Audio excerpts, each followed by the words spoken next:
Parce que bien souvent l'agriculture est considérée comme technique, les questions posées relèvent de la technique ou demandent des précisions sur une ou des techniques.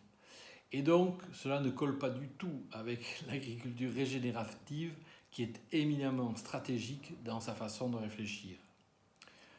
Je me suis rendu compte que je ne pouvais pas répondre aux questions posées ou que mes réponses tombaient complètement à côté parce que les gens en face de moi réfléchissent technique et donc attendent des réponses techniques.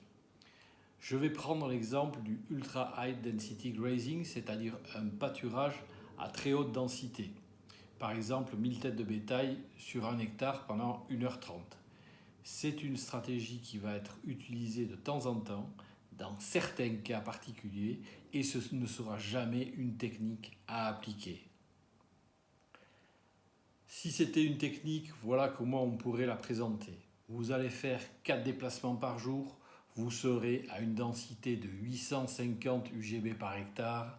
Vous ferez votre premier déplacement à 7h42, puis le prochain à 11h51, puis 16h27, pour finir avec le dernier déplacement de la journée à 19h54. Et là, je peux vous garantir que vous allez tout exploser au niveau production fourragère, herbagère, gain de poids quotidien et même journalier. Vous n'aurez jamais cette réponse en pâturage régénératif car la ultra haute densité n'est pas une technique mais bien une stratégie. Et une stratégie, ça s'appuie sur une situation de départ et cette stratégie aura aussi des conséquences attendues et espérées. Donc si c'est l'automne avec des paddocks détrempés, ce sera sûrement une stratégie à éviter. Par contre, sur des stocks sur pied, c'est-à-dire des prairies qui n'ont pas été récoltées en foin, mais qui vont être pâturées avec de l'herbe très haute et épiée, dans ce cas, ce sera sûrement une stratégie à envisager pour ramener au sol l'herbe non pâturée et pour favoriser le semis naturel qui va avec. En même temps, cette stratégie vient des élevages des zones arides où le sol a tendance à devenir croûteux, battant et imperméable à l'eau de pluie.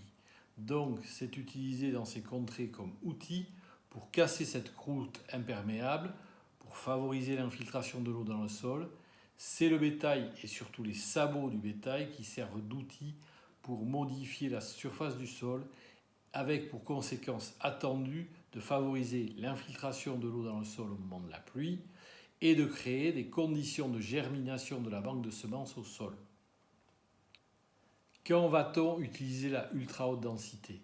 Et pour répondre à cette question, en régénératif, on va s'aider d'autres questions. Et la première va être quelle est la situation de pâturage? Le moment de l'année, le climat de l'année, les besoins du troupeau, les besoins de la prairie en termes de réensemencement, de fertilité, de carbone, sachant aussi que le pâturage est toujours une occasion de favoriser la repousse de l'herbe derrière. Donc, on fait un point sur la situation et la deuxième question qui vient donc maintenant naturellement, c'est est-ce que la stratégie de la ultra haute densité est pertinente ici en fonction de cette situation? Voilà comment on va fonctionner en pâturage régénératif. Oui, on va essayer de jouer sur la densité, c'est-à-dire sur la charge instantanée, mais ne vous attendez pas à des réponses toutes faites, des techniques à appliquer, mais plutôt des ajustements fréquents à une situation qui change en permanence. C'est l'état d'esprit, la façon de réfléchir spécifique du pâturage régénératif porté par le holistic management.